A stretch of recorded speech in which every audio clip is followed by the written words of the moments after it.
This presentation made possible by the Tacoma Athletic Commission and MAC Northwest. Hi everybody, this is Doug MacArthur. Once in a lifetime, a community has the opportunity to share in a thrill that lives as long as memories themselves can last. That's why this special Salute to the Seahawks has been recorded. Because never before in the 32-year history of Peninsula High School has one of its athletic teams won a state championship. That first time is a never-to-be-forgotten moment. So join us now for the title tale of Larry Lunke's 1978 Peninsula Seahawk football team.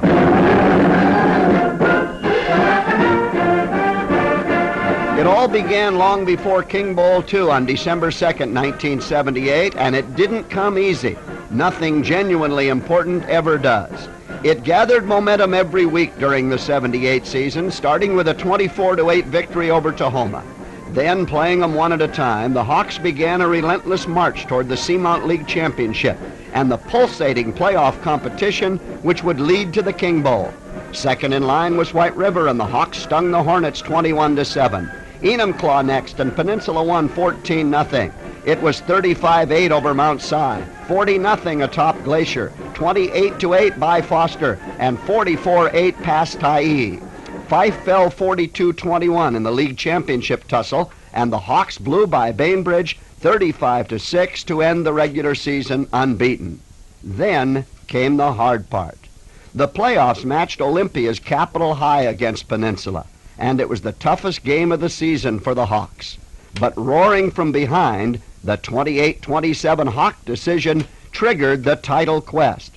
Cedro Woolley went down 35-16. And Othello fell by the wayside 33-20. Along the way, loyal Peninsula rooters boarded the bandwagon, from Fox Island to Burley Lagoon, from Point Fosdick to Raft Island, from Walachit to Wana, from Martindale to the Narrows Bridge, from Purdy to Peacock Hill. They donned their green jackets and their green and white stocking caps and urged their team to bring home the fish.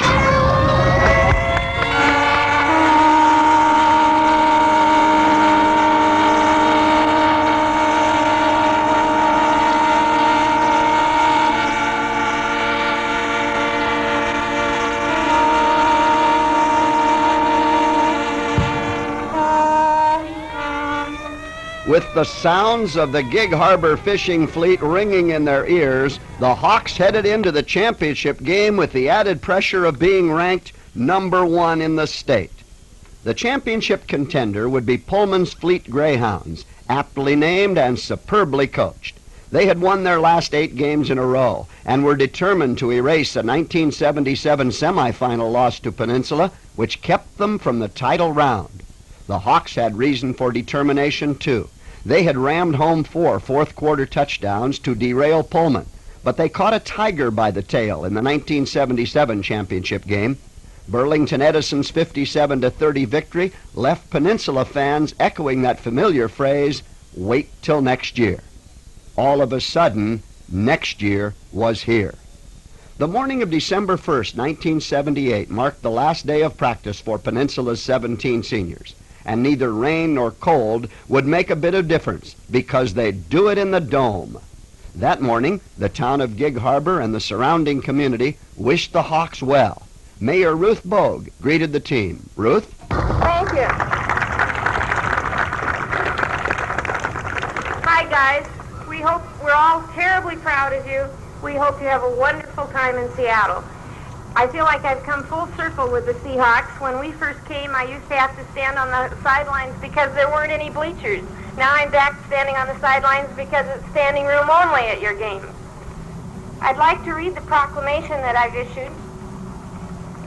Whereas the Peninsula Seahawks football team and coaches have earned the recognition of Gig Harbor and the surrounding community by their fine play, good sportsmanship, and outstanding achievements on the football field, and whereas the Seahawks will represent the Gig Harbor Peninsula on Saturday, the 2nd of December, 1978, in the Kingdom in Seattle for the Washington State AA Football Championship, therefore I, Ruth M. Bogue, Mayor of the town of Gig Harbor, do hereby proclaim Friday, the 1st of December, 1978, and Saturday, the 2nd of December, 1978, as Seahawk Days. in recognition of their contribution to Peninsula High School and the Peninsula community. Co-captains Brian Page and Tony Williams responded for the team. Brian? Hi, I'm really happy to be with a bunch of guys. They're the greatest bunch of guys around, and it's a really pleasure to play ball with these guys and represent the community. And now, Tony, it's your turn.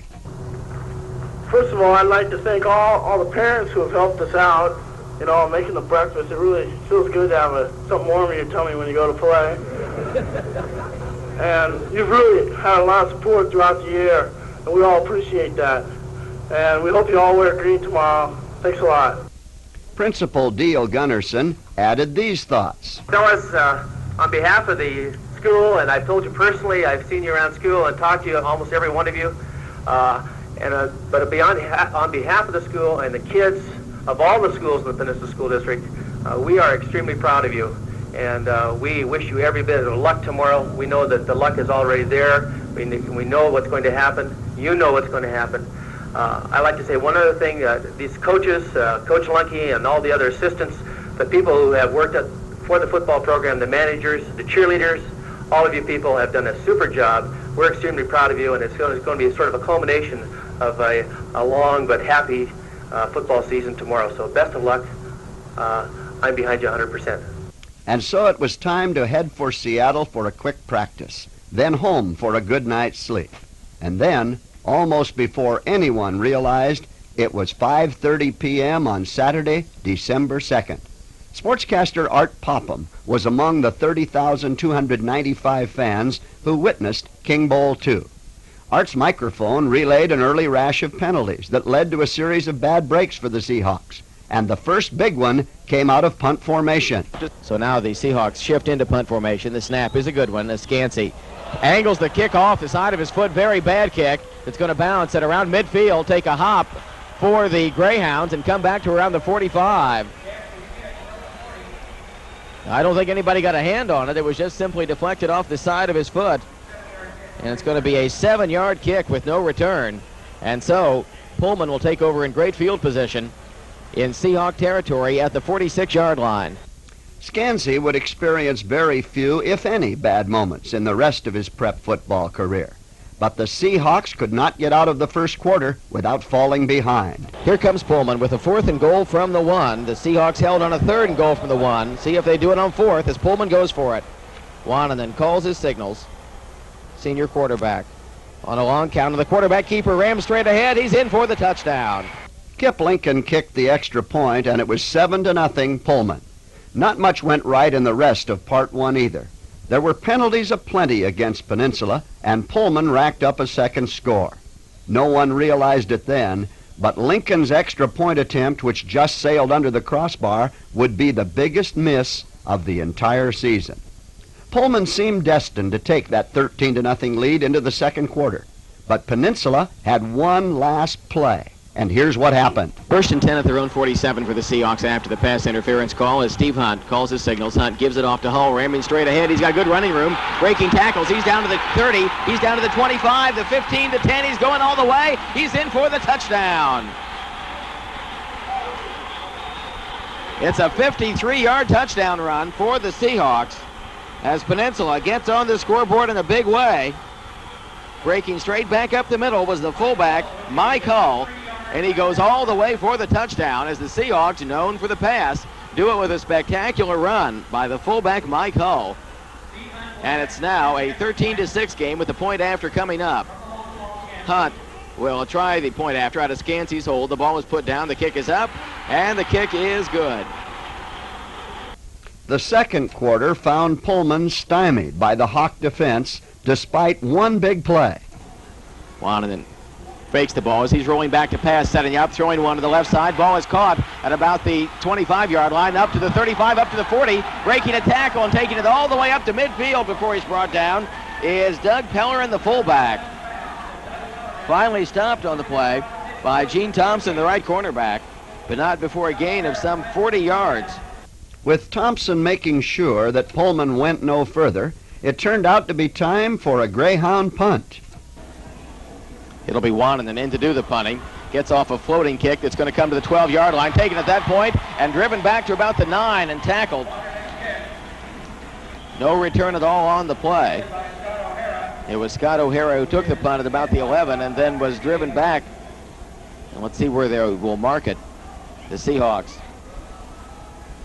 will start from very deep in their own territory after that 35-yard punt and no return. O'Hara figured prominently in Peninsula's defense the rest of the way, and so it was time for the Hawks to move. Page tightened up the middle. Hunt looking over the defense. Fakes a handoff to the first man through, gives it off to the left slot back. Trying it is Brian Page, tries to cut in after getting wide on the right side, but is tackled after a short gain of a yard or so. Sam Jankovic making the stop. The Hawks continued to shy away from the pass, and so it was Scansey outside. He fakes the give to the first man, now gives it off to Scansey, breaks one tackle at the line of scrimmage, angling to the left side. He's through to the 45, to the 50, across midfield to the 40, breaks another tackle, still on his feet spinning, and is tackled inside the 40-yard line at the 38. It was Steve Hunt's turn next, and he scrambled for more. Seahawks in those green and gold uniforms. Steve Hunt, the senior quarterback, takes the snap. He's dropping straight back to throw, setting up, eludes one man, spinning free. Now he's going to run with the ball, scrambling straight ahead. He's to the 30, angling to the far side. He gets down inside the 30, close to the 25, before he's met by a host of Pullman Greyhounds. And then once again, it was Mike Hall. Gives the ball off to Hull, going over the right part of the line. He's to the 15, inside the 15, ramming down all the way to the 10. It turned out to be 4th and 14, and it was Peninsula's prolific passing combo, Hunt to Scansey, in a Hawk attempt to even the score. Can they do it? Hunt is back to throw, in trouble. He rolls toward the far sideline, throws into the end zone. The ball is caught by Scansey. He's out of bounds, just about at the goal line, just short of it. And I don't know if he's got the first down or not. I don't believe he has. Scansey was right around the goal line, and it's going to be short of a first down. So Pullman holds on to their 13-7 margin, and the Greyhounds try to put some go into their ground game. Peninsula digs in along that line of scrimmage. Wananen calls his signals from his own 3-yard line. Wananen rolling along the line. The ball pops loose in the end zone. The Seahawks scramble after it, and they've recovered. It's a touchdown.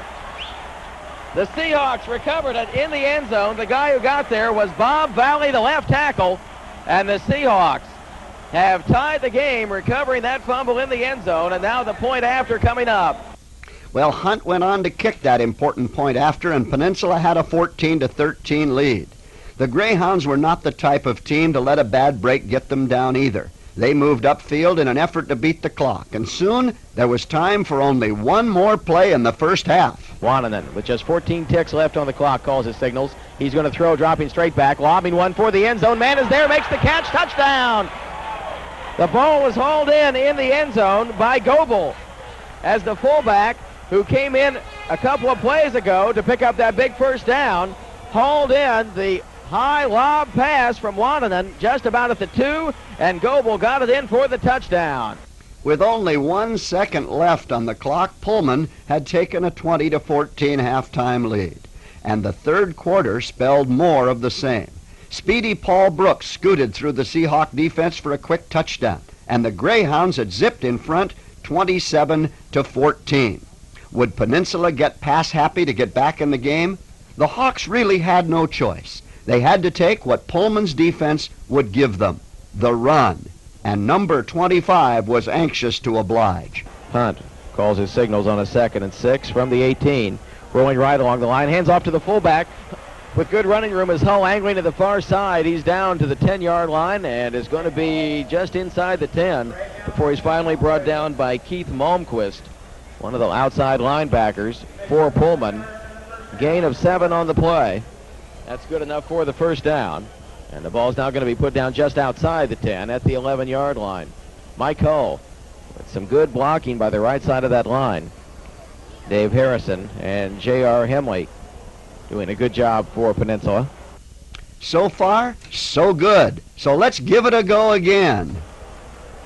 Big play here for Hunt and the Seahawks. Steve calls his signals, gives it off to Hull, trying the middle. He's in for the touchdown. The Seahawks were back in the game, but twice before they had come back, only to let Pullman off the hook. Would they do it again? Kick is The high kick going to the far side where it's going to be taken by Brooks. Comes back to the near side now at the 22-yard line, up to the 25. He's going to be hit by a couple of Seahawks. The ball pops loose, and I believe that they recovered it. Let's see if Peninsula does have it, and yes, they do. The Seahawks have recovered the kickoff.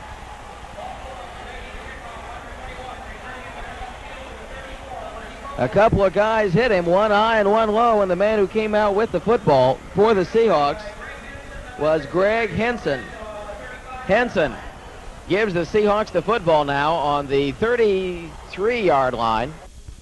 Pullman's defense braced itself for Mike Hull through the middle. Paul Scansey making the catch and is out of bounds on the far side.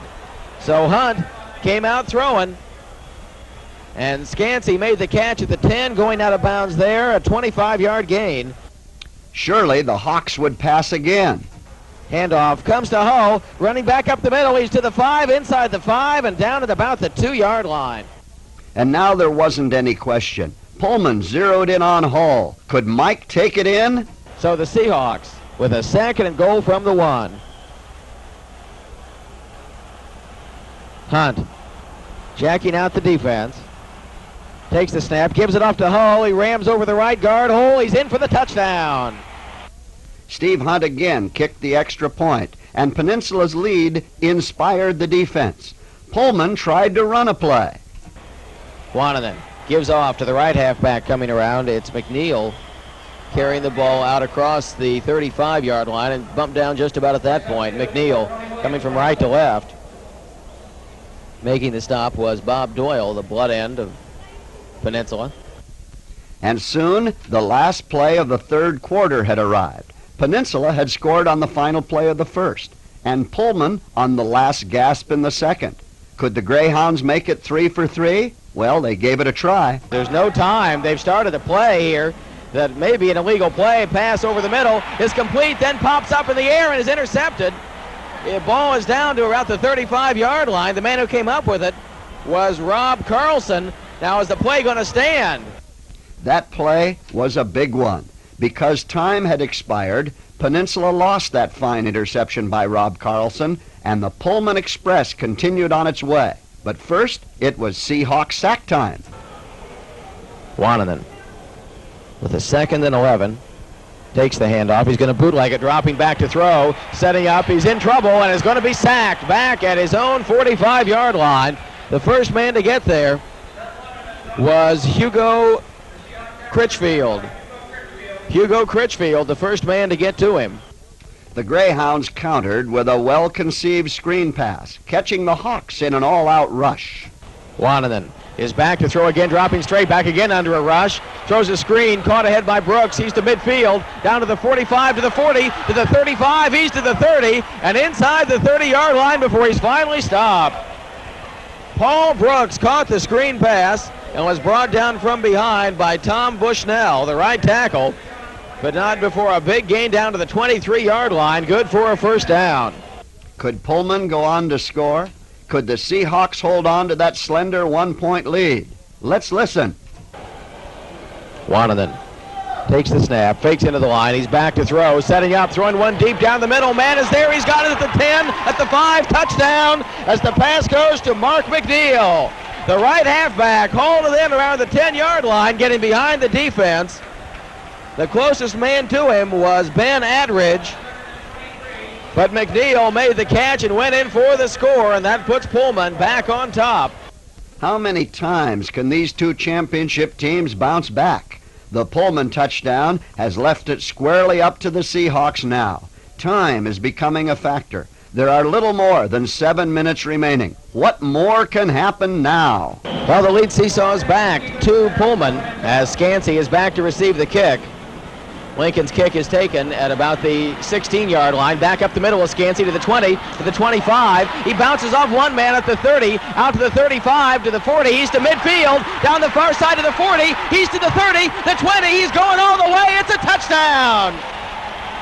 Scansey runs it back all the way after he appeared to be stopped. An 84-yard kickoff return. And just like that, the Seahawks are back on top.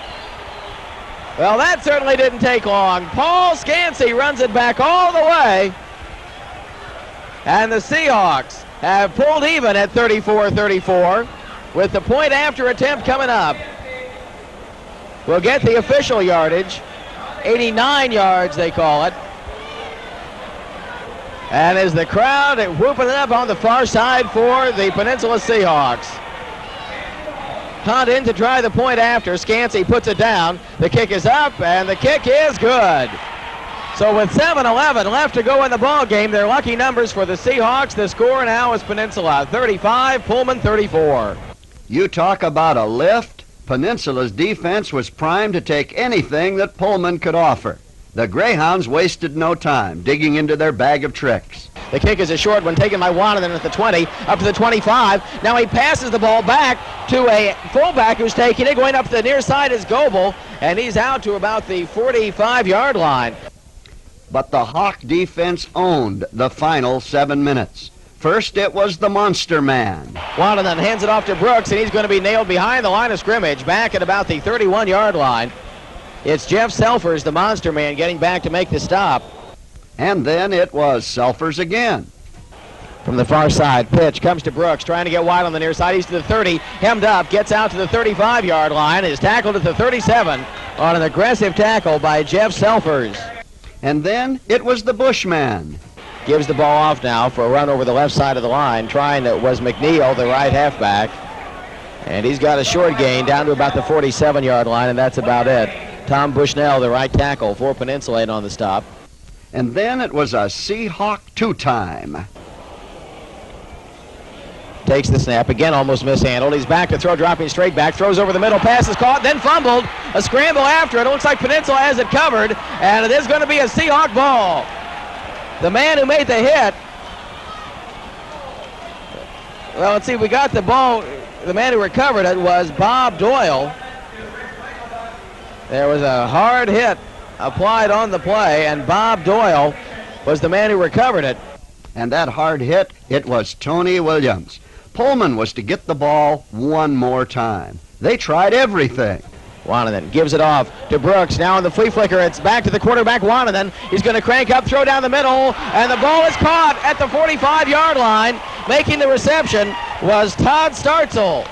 But the nose man covered the width of the field. Calls his signals, pitches the ball to Brooks, trying to turn the near side of the field, can't turn the corner, still on his feet.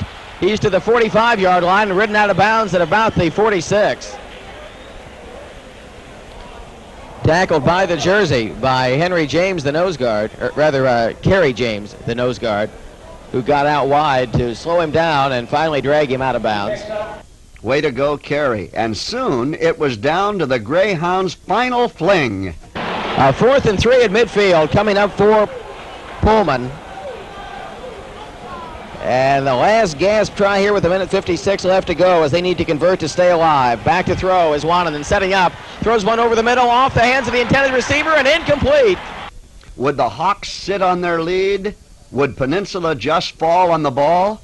No, you're right. That wouldn't be their style. And the champions would go out in style. And Hunt is going to put it up as he's back to throw, setting up. Throws one over the middle. That's caught at about the 45-yard line, out to midfield and dumped at that point. So the Seahawks, who've thrown so well all season, went to the air as the pass was complete to Bob Burton. Burton playing at the left slot. It's good for 10 yards, getting the ball back to midfield. It was down to the dying moments, and for a split second, Pullman had another chance. Hunt is back to throw. He's rolling right under pressure, throwing upfield, and it's out of the hands of the defensive player into the hands of the receiver. The pass is complete at the 15-yard line. Holy cats! It's Kelly Gruhl who made the reception. After that pass was going to be an interception beyond a shadow of a doubt, but it bounced out of the hands of the defender.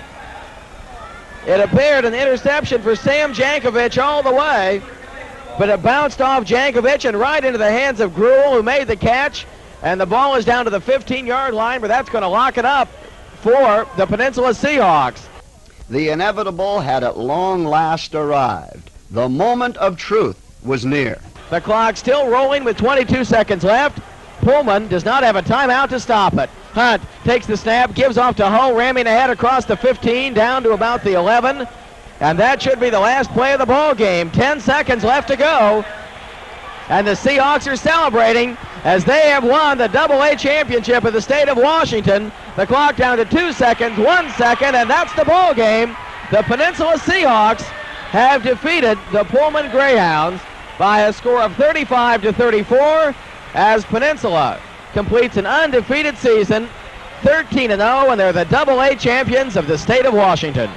Yes, it was all over, but the shouting and the memories were all that remained. Paul Scansey had one he'd never forget as he reminisced about his game-deciding run. Well, the way we run our kickoff return is we make a wedge to the middle. And we came so close this whole year to breaking one, and finally just had the blocks right there and everything went. I got up and it clogged up in the middle and broke to the outside and had blockers to the outside and went down the sidelines. Was it the first one you've run back for a score this year? Yes, it was. Couldn't have picked a better time.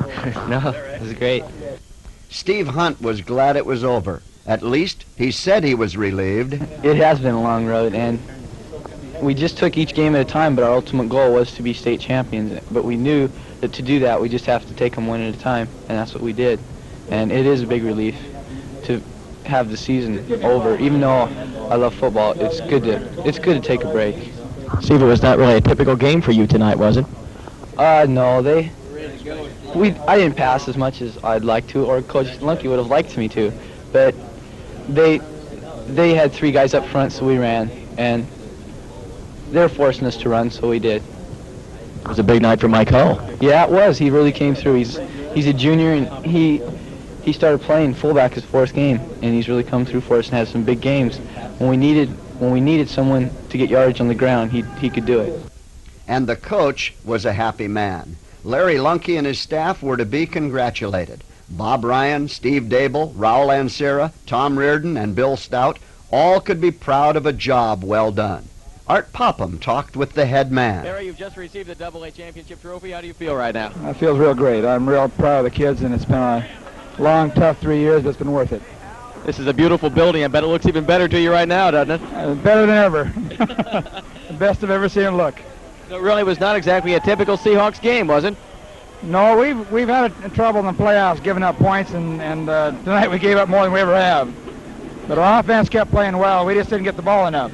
You know, I think you had to overcome adversity, a lot of penalties that really did stymie your ball club, but still you hung in there. Yes, we did. I think we had a lot of things go wrong with us throughout the whole ball game, bad breaks, but our kids have always been that way and hung tough and continue to play well or play well enough to win. From the fan standpoint, it's an exciting, great football game. From a coach's standpoint, what kind of game was it? Well, I think offensively we played really well. I think they probably control the ball about 60 to 65% of the time. And I think we could have scored pretty well at will, or we felt we could have, but the defense didn't hold them that well. Now defensively, we came up with some key plays which counted, and that's what we're thankful for. Your team dropped back 13-0 early. Were you concerned at that point? Always concerned, but we've been there before, so we always have confidence that our offense will come back. Larry, congratulations. Thank you very much. Thank you, Larry Lunky. The 1978 Peninsula Seahawks will live in the memories of those who watched King Bowl II for as long as memories last. This salute to the Seahawks has been recorded in recognition of Peninsula High School's first state title ever, the 1978 AA Football Championship of the state of Washington. Truly, the Hawks had brought home the fish.